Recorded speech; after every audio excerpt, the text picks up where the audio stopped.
Perlu nggak sih ada identitas agama di dalam KTP kita gitu? Bagi diri pribadinya amat sangat perlu kalau kata saya. Kenapa? Karena itu nggak cuma jadi kamu berarti bakal penampilannya kayak gini karena di KTP tulisannya Islam. Tapi kan lebih dari itu semua. Pandangan hidup, cara bersikap, cara ngambil keputusan dan semuanya. Karena kalau misalkan nggak ada tuntunannya, kita apa selama ini ngarang gitu. Sedangkan contoh pengen jadi pemain bola aja belajarnya ke siapa? Lionel Messi atau Chef Juna?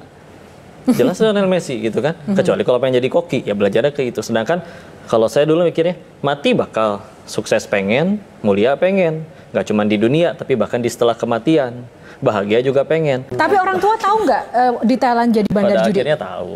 Pada akhirnya tahu, tapi sebelumnya nggak tahu. Gimana responnya ketika akhirnya tahu? Kata Nabi itu ciri dosa dua ya. Satu membuat gelisah, dua tidak ingin diketahui orang lain.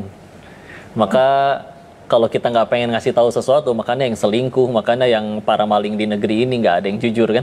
Karena nggak mungkin, alhamdulillah berhasil nyuri uang rakyat 1 miliar kan nggak mungkin. Kan nggak mungkin diupdate di status, ya nggak? Waktu kita masih janin, udah perlu rezeki, sholat nggak bisa, makan, sholat nggak bisa, kerja nggak bisa. Tapi ibu kita makan sate, pecel, jengkol, pete dan segala macam diolah. Tubuh ngerti mana yang vitamin, mana yang ampas harus dibuang, dialirin ada yang ke ibunya, ada yang ke si janin. Pertanyaannya, itu janin yang nyari rezeki atau rezeki yang datengin janinnya? Rezeki yang datengin janinnya. Terus kamu udah gede, hey, bisa kerja, bisa sholat, bisa minta, bisa sujud minta pada Tuhanmu, segitu ragunya sama Allah. Si akal yang dibangga-banggakan kayak, ih aslinya saya teh bodoh ya, masa kayak gitu aja nggak kepikiran.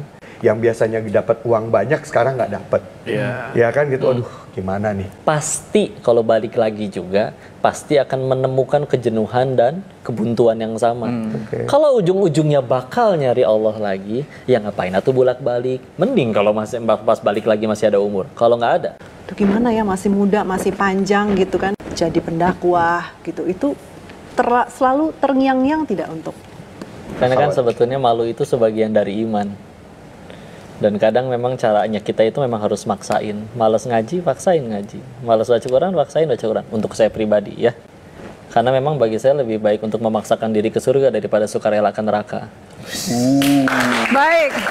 Tapi gue ngeliat ada teman gue yang tiba-tiba hijrah, teman gue yang tiba-tiba jadi rajin sholat. Itu tuh gue kayak, lo ngapain sih pada kayak gitu? Ya makanya kan tadi ketika dibilang maksiat ada nikmatnya, terus ibadah juga ada nikmatnya sebetulnya.